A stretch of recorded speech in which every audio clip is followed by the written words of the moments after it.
caasaa mootummaa saniin akka barbaadan nama hawwadha sochoosa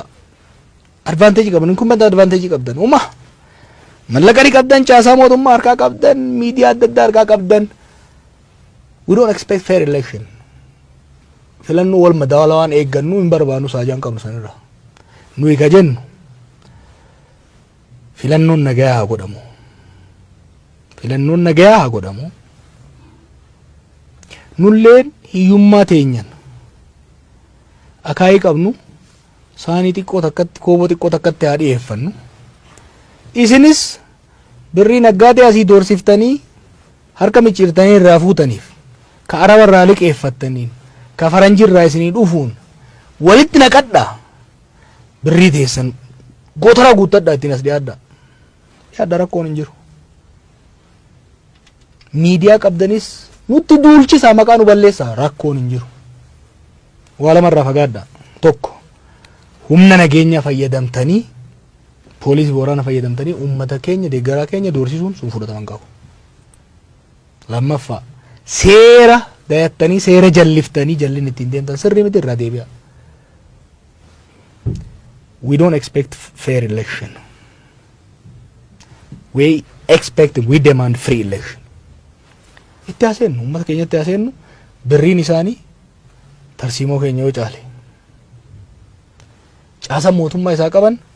jaarmaa lallaaftuu nuti qaqqabnu kana yoo caale tokkummaan Itoophiyaa isaan faarsan kuni ummata keenya biratti oromummaa isaa caalee yoo itti urgaa'e isaan haa filatu ummanni garuu waan nu taaneef isaan taane adda beeke imaammata nu dhaggeeffate seenaa teenya kaleessa qorate murteessu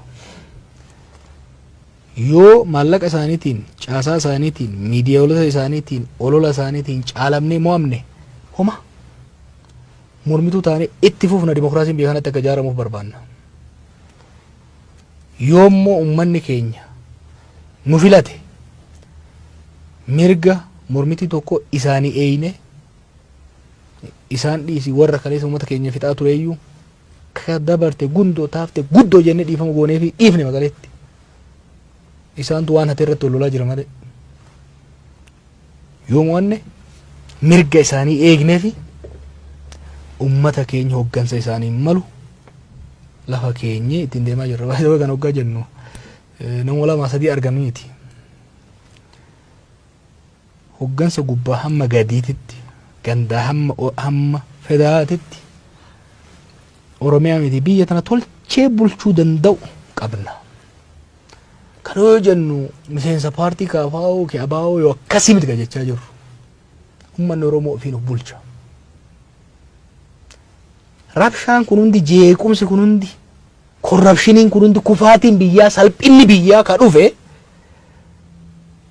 nama waa beeku nama waa danda'u nama quuqama sabaa qabu dhiisanit toltullaa ajajamtu garaaf bultu angootti waan ol yaasaniif karoorri nu qabnu nama nutti amanuun sirna mootummaa itti guutuu osoo hin ta'in nama ummatatti amanuu fi ummanni amanu nama beekomsa foorjidii bitatee miti dirii sirnaan qoramee barate nama muuxannoo kijibaa mallaqa kafalee barreessifatuun osoo hin ta'in ragaa dhugaa dhiheeffatu araddarra hamma olitti sanuummoo kafilame goona jechuudha gaafas biyyi kun qaanii keessaa bahe Itoophiyaa kan balleesse Oromoo kan balleesse ilmaan ishii beekumsa qaban ilmaan ishii naatoo qaban ilmaan ishii dandeettii qaban moggatti dhiibamaniit baqa mudataniit mana hidhaa ta'aniit warri garaaf bulu warri beekumsa hin qabne warri amanamummaan isaanii warra isaan shuume malee warra isaan dhale warra isaan guddiseef hin ta'intu bakka wal bira dabre kanaaf rakkoon uume kana gaddaa bulaaf nu qophiidha